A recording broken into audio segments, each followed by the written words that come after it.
Welcome back to Rochester Living with Mark Siwiec and Corey James Moran, brought to you by Elysian Homes by Mark Siwiec and Associates. This is episode 211. Mark, how are you? How can I not be? I mean, this is the best weather we've had all year, right? I mean, it's been fantastic. My wife and I had a conversation today. She said, "What's the weather going to be?" And I said, "Beautiful 70s. We're going to miss this in about 2 weeks." Yeah. I'm hoping for a longer period of time. I'm hoping for like another 6 weeks. Actually, I'm going to turn to our guest. Yeah. You probably know better than any of us. You probably follow the weather really closely. Oh, yeah. And what's the weather going to be like over the course of the next month or so? 60s and sun every Saturday and Sunday. No There we doubt, go. right? All right. Perfect. Good That's apple what it picking is. weather. Yes. There Yes. we go. We've got Dill Wickham, by the way, the owner-operator of Wickham Farms in Penfield, with us. Fascinated about the farm, about the new term that we've learned, agritourism, Agri-tainment as well. I thought I was coining the word, but I was like, no, Siwiec, no, that's It was pretty parallel thought. commonplace. It was a good idea. It's All right, parallel well, there thought. we go. That's Yeah. fine. Nothing wrong with that. Before we get into that, though, I mean, we've got quite a bit to catch up on. I guess we technically missed last week. Yeah, I did. I was like, sorry, Corey. Evan Dawson's calling, so A little scheduling snafu, but no big deal. Yeah, you were on Evan Dawson Yep, on yep. WXXI. How did that go? I know we posted the video. I loved it. When I'm on Evan, it's usually once or twice a year. It's with 2 or 3 other agents, and everybody gets their like minute and a half. Yeah. and then you're like, he's like, next. It was just Evan and I, and we had like this really, really great conversation, and we were able to just the two of us really, really dive in and talk about some important and serious things. So I loved it, and I love it. Actually, he's coming on That's right. in a few weeks. He's going to be a guest, so we're going to turn the tables. There we go. All right. Should be Fantastic. great. Yeah. Again, if you want to watch that, the video again is posted on our socials, but some stuff to catch up on. Let's get to numbers first. It's going to be some drastic differences here because it has been 2 weeks since the last time at least we spoke. Yeah. Monroe County listings, new single family active listings. It was 489 last time. We've jumped up to 566. Okay.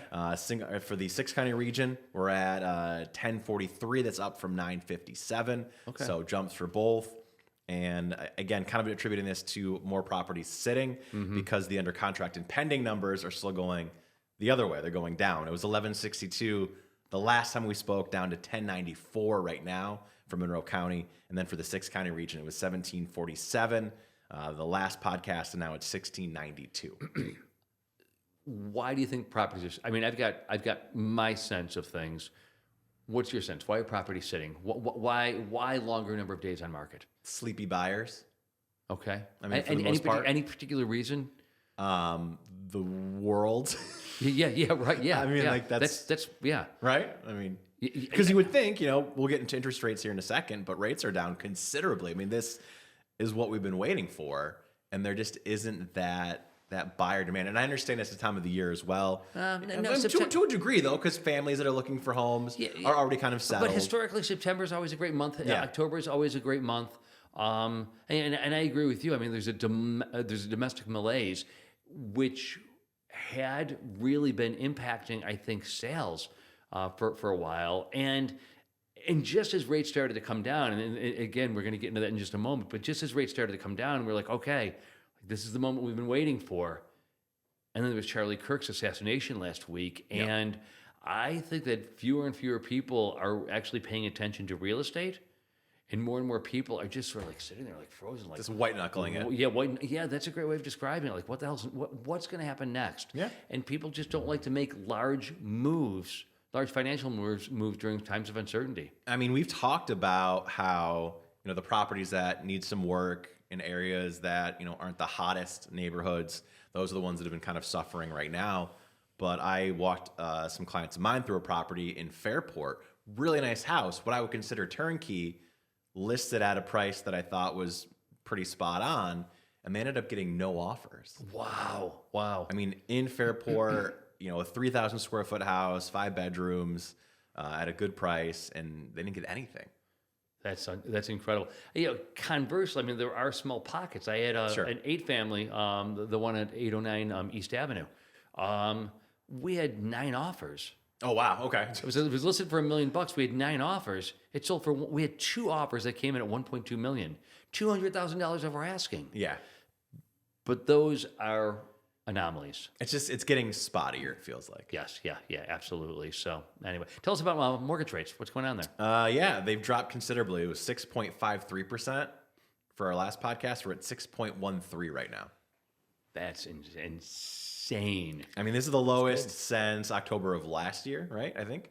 Yeah, October 4th of last year. And it's really funny because it just dipped down. You may recollect that last year, interest rates came down. I think they came down to like 6.11%, and then immediately started skyrocketing Well, right again. after the Fed cut, right? That's exactly right, yeah. Which I think is really important because in a few, probably 2 hours from now, Jerome Powell will be speaking after the Federal Open Markets Committee has met for 2 consecutive days.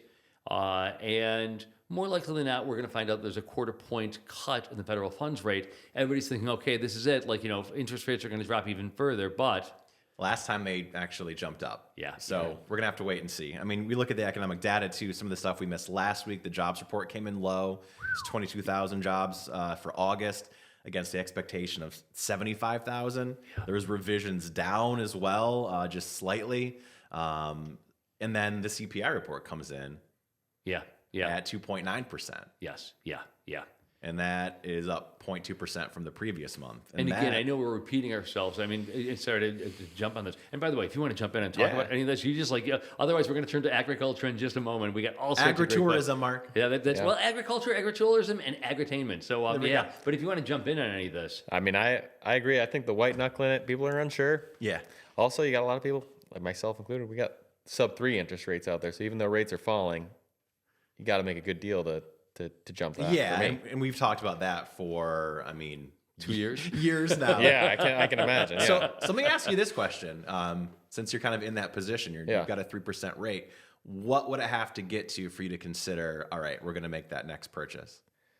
I think you'd have to feel pretty financially, secure in the next purchase. And I think, that mid-range market and some is tough. It's farm season for me, so I'm not looking at houses at all. But the last I'd been checking is anything that'd been on the market, was going way over asking. And that, certainly for my family situation right now, it's just, we're better off going to work. Let's just say you found the perfect opportunity. Yeah. In a hypothetical world, you don't have a 3-week-old baby. Yeah, there you go. You're not having thousands of people visit your farm every weekend, and you're not about to harvest pumpkins and corn and God knows what else here. Apples. Yeah. What is the number? What is the interest rate number that's not going to stop you from saying, let's take advantage of that? How low does that have to get? For me, there wouldn't be a specific number on the rate. I'm just going to end up looking at the whole thing. Where what my mortgage is going to be, what my taxes are going to be, and can we bite it off? And is this the place we want to be at? Okay. So it comes down for me. It would be, I like where I'm at. You want to see that. Yeah. You and many others, unfortunately. Yeah. Well, unfortunately, so if you see that forever house and it happens to line up, then great. But when it's when times are a little bit more uncertain. We're small business owners too, so it's not as predictable as far as what our financial situation is. So it's really all just got to be you got to hit all the points. The perfect storm. Yeah, for sure. We've been saying on the podcast it's got to get to 5.5 to even consider to unlock. It some makes of a this big inventory. difference. Yeah. Well, that's really. Do you mind if I jump? That's actually something that's I think very interesting in that.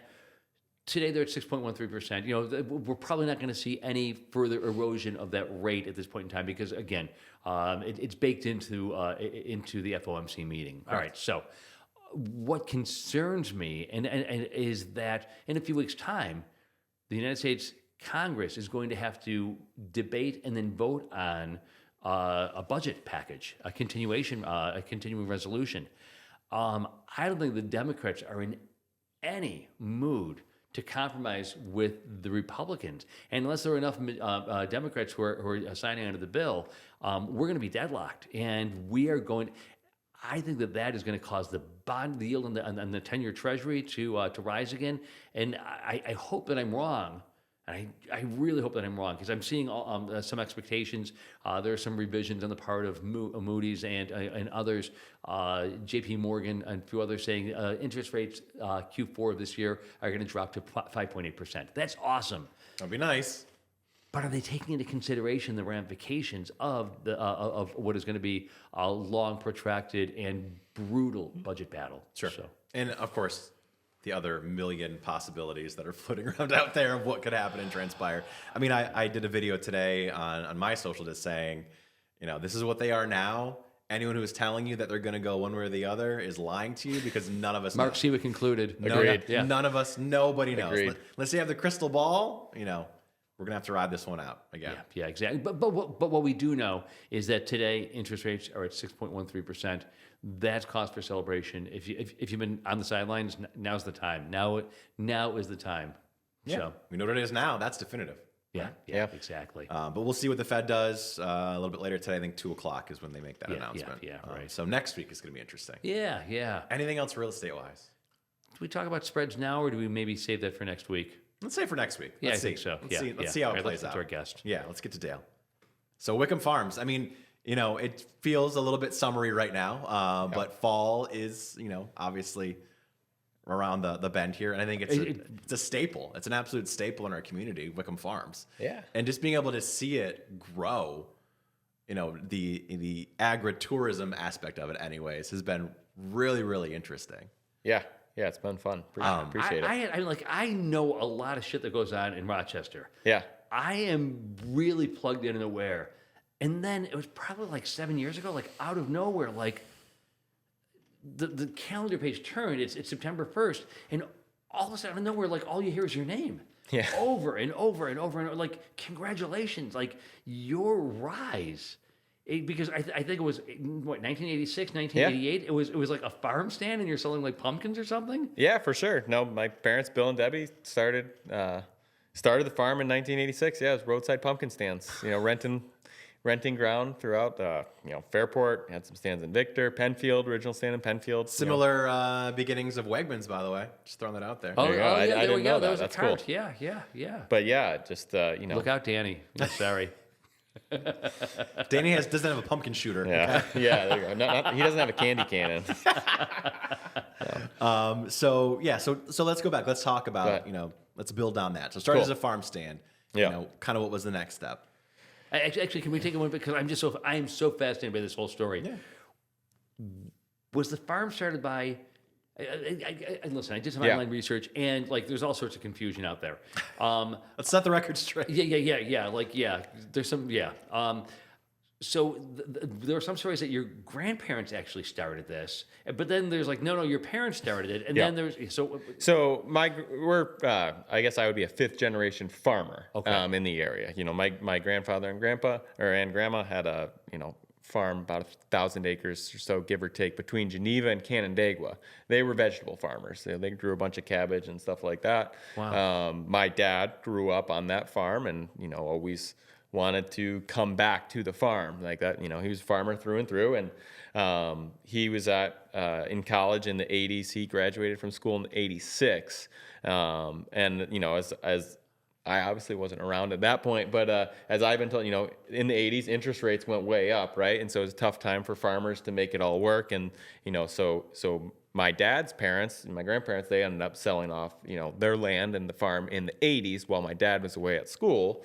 And so, after that, he's trying to figure out, okay, what's next? And, right, and, still had a couple tractors and had some equipment, and obviously had the know-how. And, my dad had met my mom, and they'd gotten married, but they wanted to keep farming. My mom was working for Xerox as an engineer, and Dad and Grandpa bought a travel agency actually, and we're doing that. But also, interesting. Okay. But on the week, we're weekend warrioring it. It's part time. Yeah. Doing pumpkins and selling them at the stand, and that was what they just what they did. And then I would say, as far as when I could start to remember, early 2000s, like that next thing, like when it went from, not just the place where you go get pumpkins, put your money in the little cash box, stuff like that, was really when we added the corn maze, right?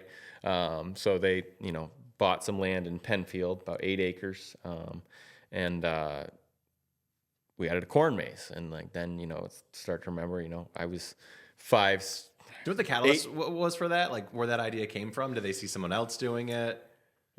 Yeah, I'm sure. Early 2000s, like I think like in the 90s, like a lot of that started to happen. A lot of the stores, if you talk to a lot of people around the country, and I have a lot of friends in the industry, a lot of people were selling Christmas trees.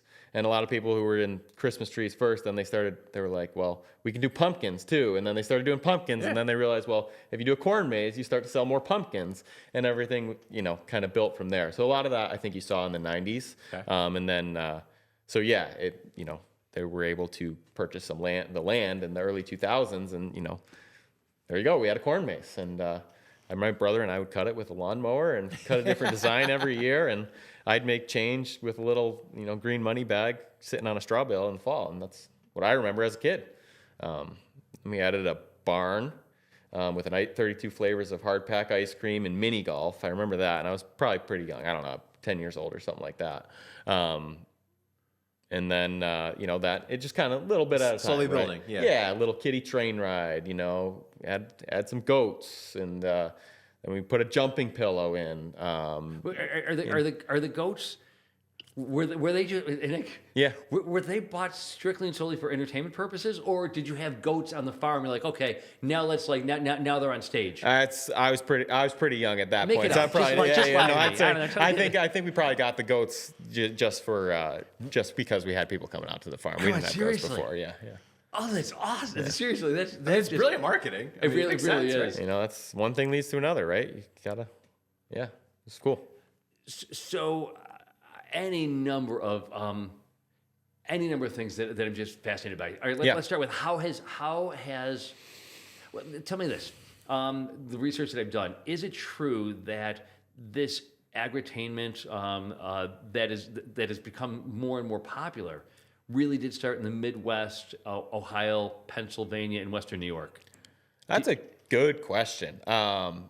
It would make sense to me. I can't say I actually could say, hey, this is the birth of agri-tainment. Feel free to lie anytime you point. There you go. It was your idea originally. You're right. Definitely. Then. Okay, yeah, thank for you. sure. Okay, great. But I think it takes off in a lot of areas where there's more smaller farms, right? If you go back a generation, right, everyone had your 2 generations, everyone was a farmer. Everyone was a small farmer. And then it kind of, as economies of scale and, food production systems change, right? Like the small farms, it got harder and harder to be a small farm. So there's more big farms. But now, some of the ways a lot of these small farms, the only way to survive is to do more, right? And to be end to end, to grow it and to see your consumer at the farm. So I think that pressure is what led a lot of people to turn to agri-tainment, agritourism. It's really protecting small family farms. Well, and I think that's what most interests me is because you went to Cornell. Cornell Ag? Yeah. I would have met. Okay. The intersection of agriculture and sort of enterprise, the intersection of agriculture and business, like the marrying the two, and of course agriculture has always been business, but when you're thinking about a true sort of enterprise and like the creativity, I find that really fascinating, like merging these two worlds. And then deriving, I would imagine, a significant proportion of your income as a result of the entertainment, not simply the growth of and the selling of food product and produce. Yeah, I mean, it's definitely a thing where one hand feeds the other, right? Because the authenticity of people, connecting with the farms, right? People want to get out to the farm, and you want to pick the apples and pick the pumpkins and be out and have space, because a lot of us don't have that anymore. So, you have that on one side. You have to stay true to those roots. And then, but if you can do that, yes, you can, provide all these other, experiences that kind of surround that and make that a really full, wholesome day. And again, it's like, you can't have one without the other, because you can't, if you just are, providing all these other experiences, right, then that just doesn't work on its own in our business without the farm. But the farm, right, the small family farm, works if you can build the experience around it. So that's exactly what you're saying. It's an intersection and it works. And it's good product. Am I correct in that a lot of the people who are doing this, Powers comes to mind, and then do you know Amy McAmer out in? I don't. Okay. Herd Orchards. Okay. Yep. I know Herd Orchards. I know the name there. Yeah. Don't know any. Highly educated, Amherst, she's a 7th generation farmer, et cetera, et cetera. But, not only do they grow, but then they're supplementing their produce with all these events that they're doing in their barn, their thrashing barn, week after week after week from probably like May through actually November. It's coming up, yeah. So would you say that the majority of those who are doing this, you're educated, like these are the educated farmers who are really like highly educated? I wouldn't say that necessarily. No? Okay. No, I think, sure, certain times, yes, but I meet farmers all over from locally and from all over the country that, some of them have degrees from, went to Cornell like me, and some of them are just freaking smart people, and they've been doing this, and they're creative. Well, and I think I'm asking, the intersection of the two businesses, that to me seems to be the educate. And even people in Agri-tainment, I would say probably, some yes, but some no. Some no. They're just creative. In no way am I implying that your average farmer is not educated, because in this day and age, Jesus, you'd better be pretty damn smart in order to figure out how to make a living as a farmer. I mean, my God, I just can't imagine all the logistics and all the brain power that goes into surviving. It's pretty remarkable stuff. Yeah, it's cool. It's definitely cool. So, obviously there's like a network you've built now of similar farms that do this. Yep. Is it like a I don't know, for lack of a better term, like a conference that you go to? Yeah, no, there actually is. And, the one we go to, it's called, it's a mouthful, but it's called NAFTMA, North American Direct Farm Marketing Association, something like that. Okay. I think I got it there, actually, right. But yeah, actually, I've been, we go to the conference, we tour other farms and, share ideas. And, I think it's a really good product, right? The idea of bringing people to your farm and offering better experience is clearly something people want, and it's like high tide raises all boats. So if we can all improve together, I think you've seen it, and I think the experiences farms are able to offer have improved, and as a result, more people are going and seeking out that experience, creating more opportunities for new people to enter the space. There's constantly new farms starting to test this model and work on it, because I think it's a good product. People want it. Of course. Well, it's good for families. And the variation for people that come every year too, it's to see something different. I mean, we For have sure. the event every single year Yep. for the past several, and it's always really interesting to see, all right, this is the new piece from last year. What goes into that kind of selection of these experiences? And how do you determine, all right, this makes sense for us? Yeah, I mean, again, it comes down to, what is our vision and what's our values. Authenticity is really important, to us. Clean, family friendly, super important to us. But yeah, are there dirty farms? What? Are there like adult farms? Yeah, I don't. Little risque. The OnlyFans farm experience. Yeah, right. But yeah, no, I think it's a combination of once you start getting going, your creativity kind of expands exponentially. So you start to learn what works well together, what types of activities, how do you want the farm to look? Start planting trees different. How do we build our barns? How do we set our displays? You start to get that identity, and then it's just being creative. You've traveled to hundreds of other farms, and then you're kind of pulling elements from things you've seen out and about, and just sometimes you've seen enough where you're just like, that'll work. Yeah. Yeah. You can feel. What's one you've seen at another farm that you thought, no way, are we going to try that? Ooh, there's definitely some good ones there. I'm assuming some involve sharp objects. Oh my, yeah. There's definitely some things that I've seen some slides get built onto some old farm equipment that is just absolutely lawsuit tetanus waiting to happen. Yeah. Yeah, for sure. So you see all that, and then sometimes you see something that's like, man, that looks like that's gonna, I don't know, but things that are just not durable, right? We see so many people, they need to be durable. Sure. I see we have a tricycle track that's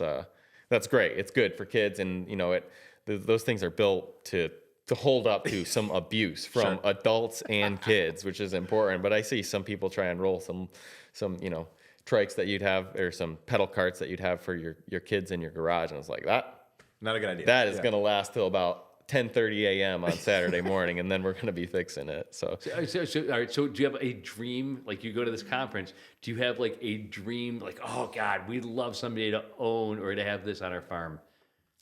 like you definitely see sometimes you see things and it's like, yeah, we need. I mean, to say honestly, like, you kind of mentioned it earlier, like since 2019 when we opened our location on Sweets Corners Road, we've done so much so fast. Yeah. And I remember, when I would travel like early on in my career, 2019, 2020, yeah, everywhere you go, you see, oh my gosh, how are we ever, gonna do that? I want everything, like we could do, and it is cool, like to see, like, because we've been so consistent in, reinvesting and building and developing our own identity that, I love what we've got. And it's more of just, it's continuing to build out that identity. Of course, there's times where you see someone that's like, that's really cool, they're doing a good job. But I think more and more every year, it's like, nah, we're on the right path. We know what we're doing here. We just gotta stay consistent. Yeah. Whose idea was the cornucopia and the that's a good one. The boat. Yeah. The cornucopia. You know about this? So No. Oh, it's that there's a huge barn on the farm. It's 5,000 square feet, and we I've fill been it there. with corn. Yeah. So the cornucopia, it's just all the corn kernels and kids like play like it's a ball pit. huge hit. Huge hit. So really? that would be an example of that that early stage vision of 2019. We've been open, and I put up our first corn pit, and I built it the morning we opened. We were going crazy on we had to open the farm in a couple months' time. We moved our location that year, and it was crazy, the projects. And I built it like a homemade, hockey rink that you put in your backyard. You kind of build the border and you put a tarp down. And I did that in the morning of August 17th before we opened, and then dumped the corn in and put some straw bales around it, and we had a tent above it, and that was it. And it was like a little 20 by 20 corn pit, and it was like, holy cow, people love that. Yeah. And we had some friends in Ohio who had a place, and we were talking to them about some things, and they were talking about their corn barn. Like, how big's your corn barn, Dennis? And my dad was talking to him. He's like, oh, well, you don't want to know. He's like, well, and they had a 5,000 square foot corn barn, and we went out there and saw Dennis's corn barn. It's like, that's the one. Gotta upgrade. And so 2020, we put in that corn barn because Dennis Ramsayer had a 5,000 square foot corn barn. And there's a little competition I can sense amongst the farms. And that was a fun project. Little one-upsmanship going on. That was good. Who thought let's put the canoe in there?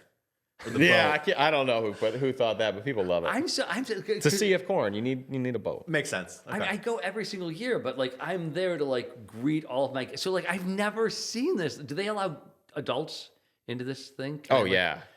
So I can go swimming in like in the corn pool. Yeah, you can do some corn angels. Yeah. Do people do corn angels? I bet they do. I would assume. Why not? That sounds awesome. Yeah, it's a huge fan favorite. Is that your favorite right now? From guests? That's a good question. It's hard to quantify it, but I'll go two ways. Yours personally, and then for guests. Ooh, that's a good question. I don't know if I have a personal favorite, but yeah, I gotta love the corn barn because everyone gathers around it because it's not only a spot where you can spend time in the attraction. You see all the parents spending time there. You get out of the elements for a little bit. Kids are occupied. It's a hopping place. I mean, it's fun to go in there on a Saturday or a Sunday and see what's going on. Are you aware of what a gift this is to parents? Because it's one of the few places in the world at this point, now let's just say in the United States, where parents they come with their kids, and then for like an hour, the kids just run wild, and the parents have no idea where the kids are. And I think sometimes a little too much. We don't know where they are, but there's fine balance there. Yeah, I agree with that.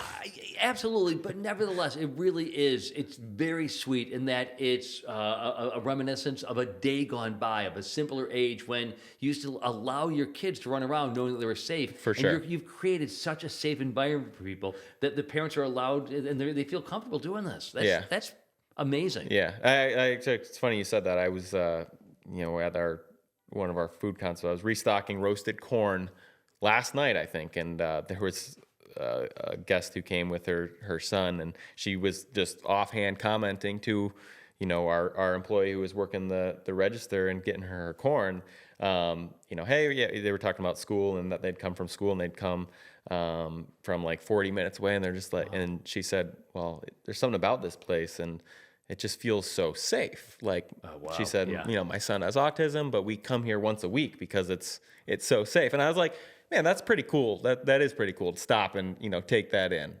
Because I think it is a really good, experience that is safe. You can relax, you can put your phone down, you can just go have fun like a time gone by. And not to mention too, like it's safe, and yes, as a parent or a grandparent, you can just let your kids play. But there's a lot. I love seeing the parents and the grandparents. Like you could get in that corn pool, no joke, in the corn pit, and I will. And people do, and you see it's like come here for the video. Seeing that interactive fun, I think is also a sign of a time gone by. Like we don't see that enough anymore of parents actually, having that full focused attention on the interaction with, their kids or their grandkids. Because we're in a world that we're constantly bombarded with information and we're distracted. So I think the farm in that regards too, it's really special. Parents need to remain vigilant, but they let down their guard, and it's really like you cool. see people physically exhaling. Which is really amazing. Yeah, it's fun. Can we change a little bit? I don't know what kind of crops are you. Are you rotating through your? How much land do you have? Walk us through. Actually, would you mind maybe walking us through from January through December? Like, what does your year look like? And I know there's a big, and you could probably spend half an hour, but if you could just give us tighten sort of up. that would be great. Yeah. So early in the years, January is finalizing that that planning process of, hey, what are the new things we are going to commit to getting done this year, because opening day is coming quick, right? It's coming in June. Okay. So January is finalizing those conversations and tying up, our notes from the year before. By February, we go to the conference actually in early February, and that's like the final leg. If you got another idea, like you better get it out real quick after that. And then when we go to work, we start improving, so we start building, in the shop. We'll start making improvements, inside mostly because it's February and the weather's rough. We start pruning our apples in February, when weather allows. Wait, how many acres and what kind of crops? Yep. How many acres? So about 120 acres total. Okay. We've got apples, pumpkins. We grow a bunch of field corn, decorative corn, for, just displays in the fall. We grow a bunch of flowers, about 20 different kinds of cutting flowers, and then another 20 different varieties of sunflowers, for our summer events.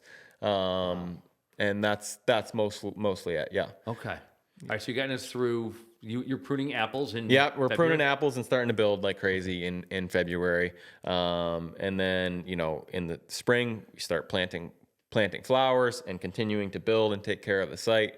More of that as weather allows. You start to get outside. So if we're, putting up a new building outside or, building a new attraction, we try and do that as early as possible. Get it done. It seems like it always stretches until the day we're open and then beyond, right? Like, and that's a good thing because we try and improve so much every single year that we push ourselves. So, we get to work and we really go like crazy between farming, building, hiring, all sorts of stuff before we open in June. Then we open in June and we start taking care of our guests. We start, repairing everything.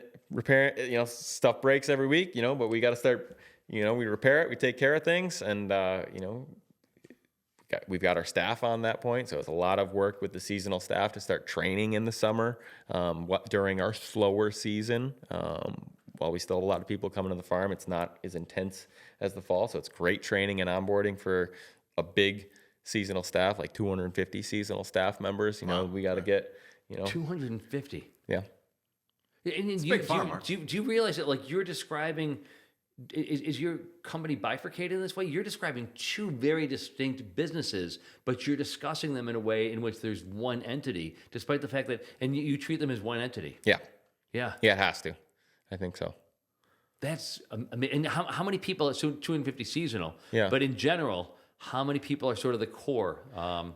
We've got 7 or 8. I'd have to go through my full-time year-round people. But I mean, that 250 people, like when we get going, like that really is I mean, there's people that really do a great job in that seasonal staff that really, I mean, they make that fall festival event work, right? I mean, it takes a village, and it's pretty cool. I'm assuming it's a lot of the same faces every year too. Yep, 100%.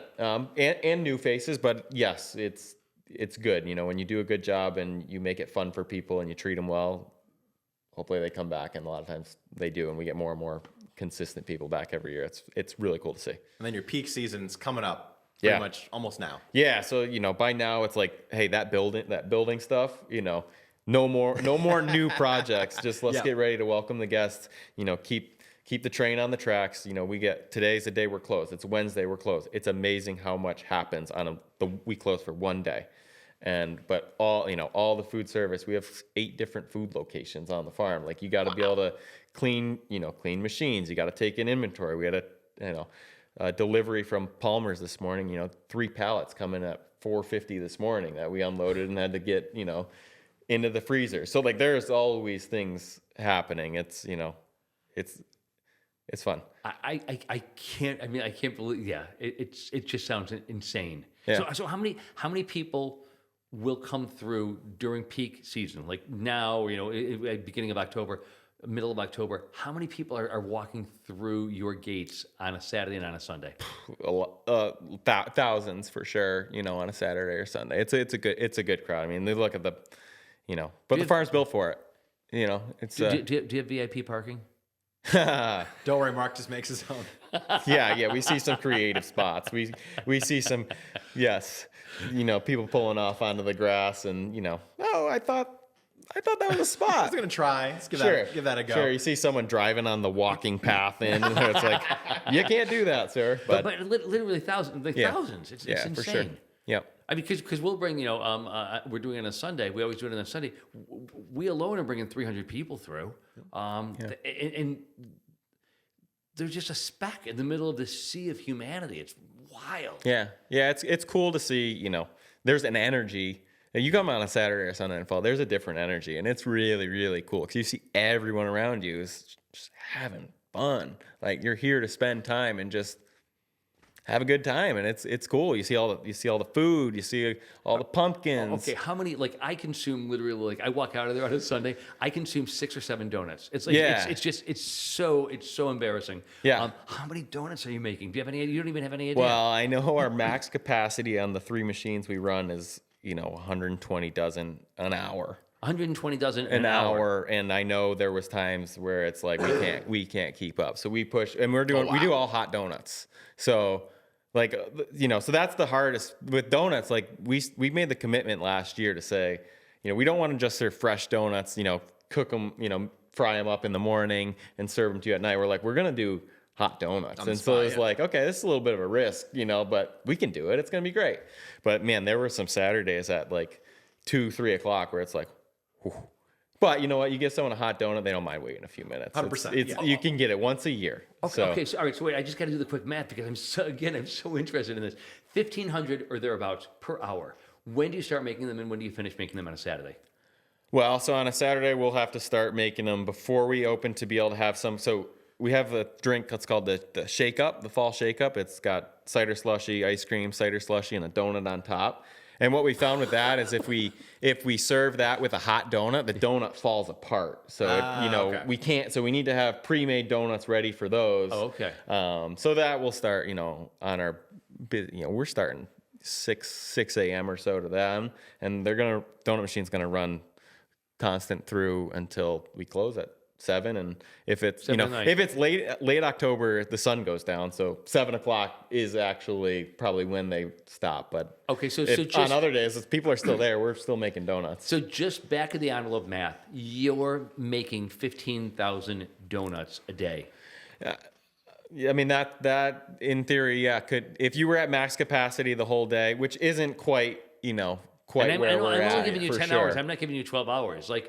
But in excess of 10,000 donuts a day. in those peak hours, you're definitely at that max capacity. Wow. At the 10 o'clock, at 10 a.m., you're not quite. All 3 machines aren't going to be firing at 100%. But It's wild. Yeah, it's kind of, it's logistics to manage. It's just like you're constantly like, hey, A lot of trial and error too. Like yeah, for sure. You learn like you get can't put a better hot every donut year. in there. We've got to do the pre-made ones. Yeah, and then you get your systems and you get them better, and it's all about trying to make a better guest experience. I mean, it's farm meets amusement park. Really is. There's a lot to it for sure. Yeah, Agri-tainment. Yeah. Yep, Agri-tainment. Yeah. Wow. You mind? Go ahead. I got to ask. No, of course. I'll be right back. What kind of technology do you use to make all this happening? Yeah. To make all this happen, specifically, have you over the course of the past few years started to touch on artificial intelligence, and are you using ChatGPT in terms of making all this happen? I think historically, until this year, we hadn't really used much ChatGPT. I think it's definitely been. I've just like in the past 6 months, it's become so. It's a helpful tool. I wouldn't say it's essential to our operations by any means at this point. We are really good about collecting our data, and understanding the logistics of how do we accommodate the guests that are coming. I think as we continue to collect more data, ChatGPT will become more important to our operations. I will say, I rebuilt our website this year on Shopify, and I used chat. I mean, I know enough to be dangerous as far as being a good, I took some coding classes in college, but I'm not a web developer. Sure. Right. ChatGPT it blows my mind, and I use it more and more. I get better at understanding when it's a tool, and it is definitely a huge opportunity. But then for our experience, like again, we offer a physical experience, right? There's a lot of behind the scenes, logistics and data and analysis that makes it happen. And I think that's where ChatGPT comes Organizing, breaking it down, at the end trends. At the end of the day, like we have to work, we got to work with our hands, really, it's like we're farmers. We get that done, right? We got to drive forklifts and move stuff around, drive tractors. We got to build, fix, and then take care of guests, right? And take care of people, manage those interactions. So that's the core, but AI is supporting that for sure. Another tool. Especially the data. It's pretty cool. Yeah, I mean, you feed a spreadsheet into ChatGPT, and like the insights that it provides are just insane. Or even just like when if you're getting a meeting, like when we had our leadership kickoff meeting this year in the spring of like, hey, this is how we're going to communicate. I mean, it's amazing. You say like, hey, here are my objectives. Give me the agenda. Yeah. And let's talk this through. The organization. These are the people that work for us, and this is their personalities. It's amazing how that can synthesize and just take away the friction of getting some of those tasks done. 100%. You're using it in some ways that are very, very sophisticated. What you just described there is really amazing. That's creative, and that's very, very cool. Yeah. There's some good books on it that read and stuff that. Oh, and ChatGPT? Oh, wow. And just AI and how to use it. Yeah, every now and then, the off season. but yeah, someone I knew sent me the AI driven leader and some book like that, and just listened to it, and it's like, it's interesting. Oh, there we go. Interesting. Yeah. Bedtime reading tonight. There you go. Yeah. Mark's on his iPad now. Got to download it.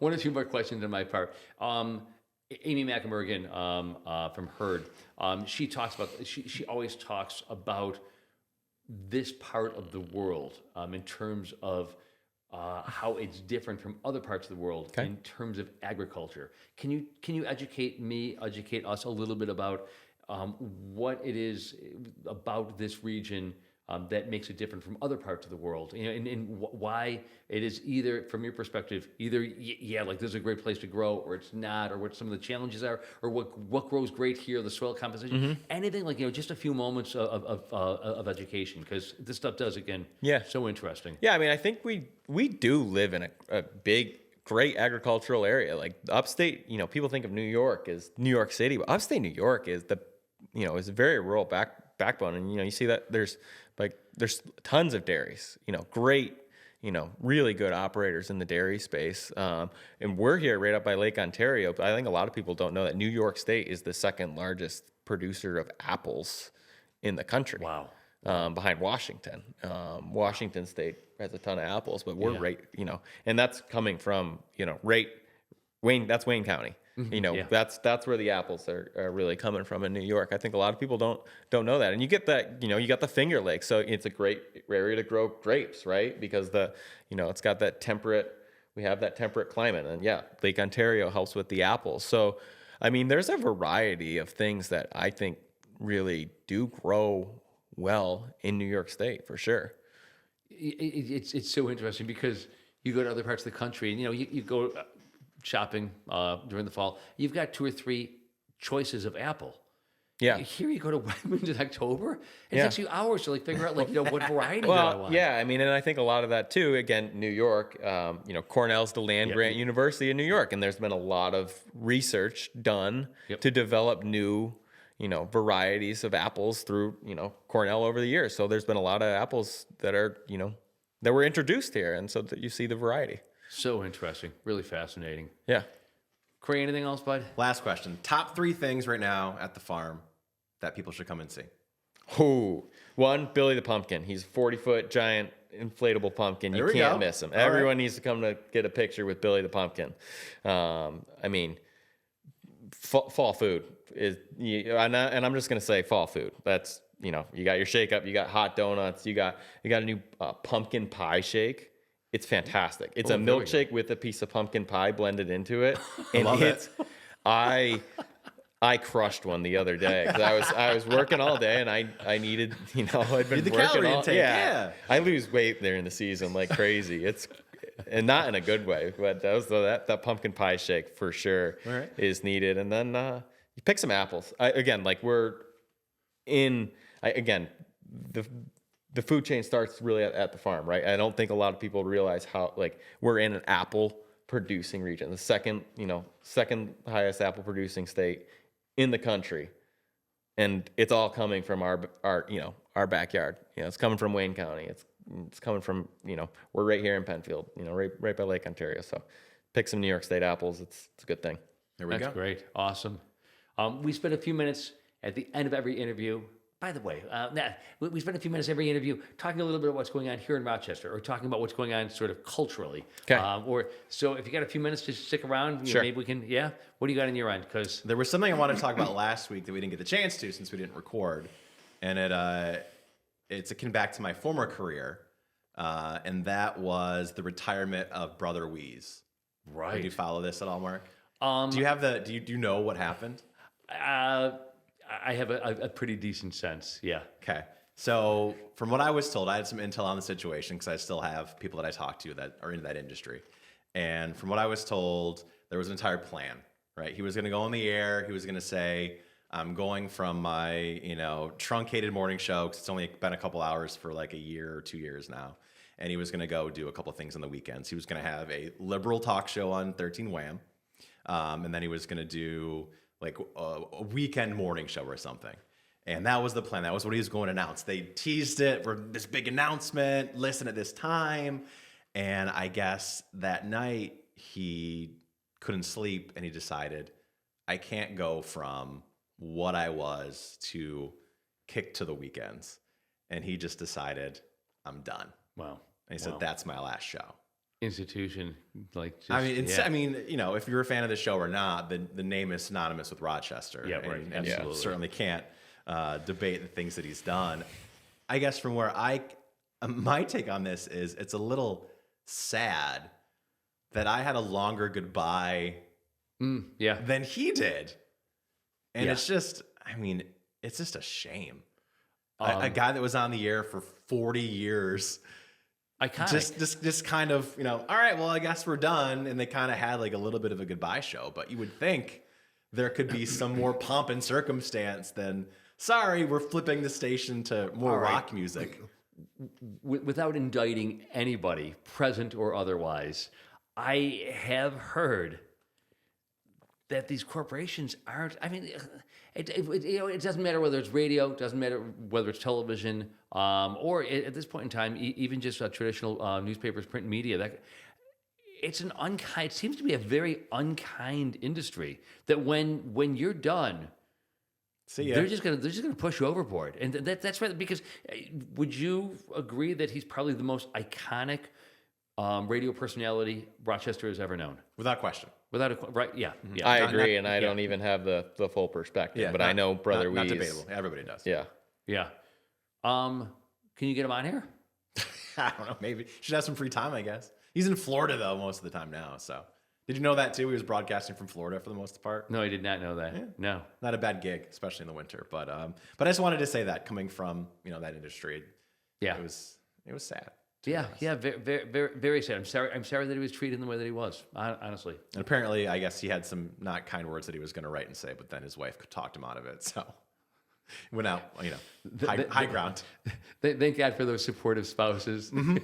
So- One other Rochester thing to get to really quick: Strong Museum of Play, another institution in our area, does this every year. The Strong National Toy Hall of Fame.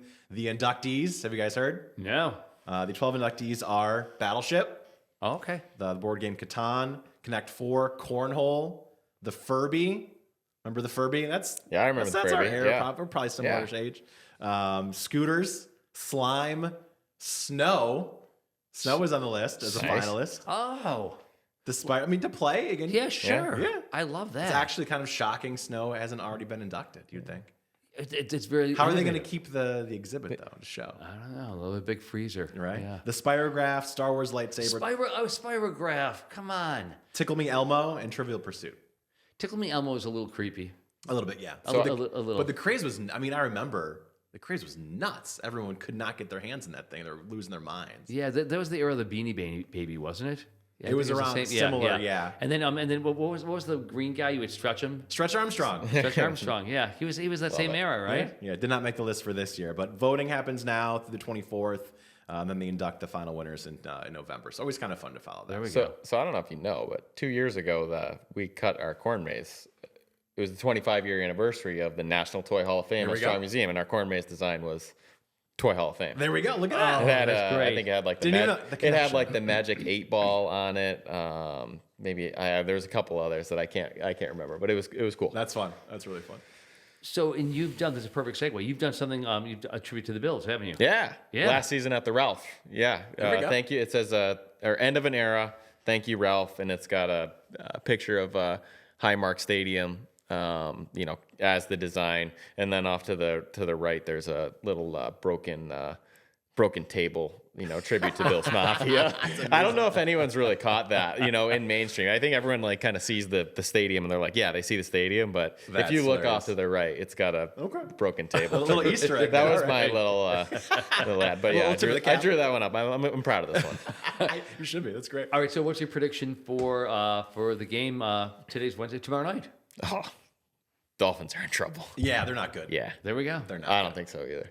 Yeah. Yeah, I mean, and they... The Bills always seem to handle the Dolphins pretty well, too. I also can't tell if the Dolphins head coach Mike McDaniel, if his press conferences are real or AI because of the stuff that he says. It's like, is this a joke or is this the things he's actually saying? Yeah. Yeah. I don't know. I'm not an expert, but I don't know. I feel like they lost the locker room. They're 0-2. You lose that, Bills better make them 0-3. Yep, there we go. I think it's more or less a foregone conclusion, despite our defense being Well- banged up. Yeah. I agree. Did okay against the Jets. Yeah, but nevertheless, I mean, like, absolutely. I mean, like, we got a great team, but like the defense, and I think we're going to be perfectly fine. But and we, When those guys get healthier, it'll help. yeah, but Matt Milano's out. Tre'Davious came back last week, which is great. Ed Oliver is out. Oh, that's big. Yeah, so yeah, Matt Milano and Ed Oliver, and we have no safeties. Hairston's out, the rookie, First round pick. Yeah, exactly. Yeah. So our defense is a little bit banged up, but I think If you score 40, it doesn't matter. well, I was gonna say, like, thank God our offense is like so strong, and the defense seems to be holding its own. And then I think that it only becomes stronger over the course of the next few weeks. How nervous were you when Josh was Oh my God, terrified! bleeding out of his nose? I didn't see any blood. I just saw him hobbling off the field. I was They were terrified. flushing it out. I It was working at the farm, so I didn't see it.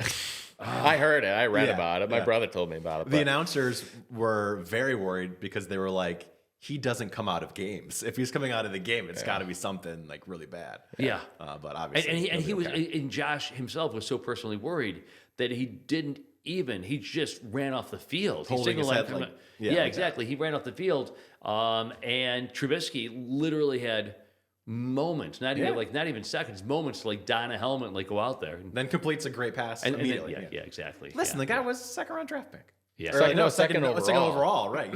Yeah, Yeah, he was supposed to be the man. Not He's a bad still backup. great. We love him. Not a bad backup. Yeah, we like him. Yeah. All right. Anything else going on culturally that you've got kids? So are you doing? I got a 3-week-old and a busy business right now. So There I'm we just go. Yep. Survival mode. Okay, day to but day. over the summer, because you have 3 kids, right? no, I have 2. You have 2. Okay. Because what is this on Netflix? The Korean musical that everybody. Oh, K-pop Demon Hunters. Yes.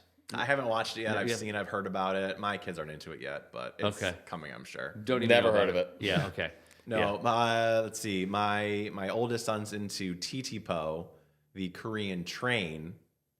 So much so that over Christmas we got him the train set, and you know how the toys you can press the button and it has like the sayings. It was in Korean. I'm like, I don't know what it's saying, but I'm sure it's fine. I'm sure it's great. Yeah. Probably something obscene. It's being indoctrinated. It's fine. No big deal. What can you do? Listen, the fact that you came to spend time with us during your busy season, 3 weeks after your latest was born. And congratulations. Thank you. Really, congratulations and thank you. I mean, that's incredibly kind of you. We really appreciate it. And this was as fascinating as I knew it was going to be. Thank you so much. Cool. Awesome. Thanks so much for listening and watching. We'll talk to you again next week.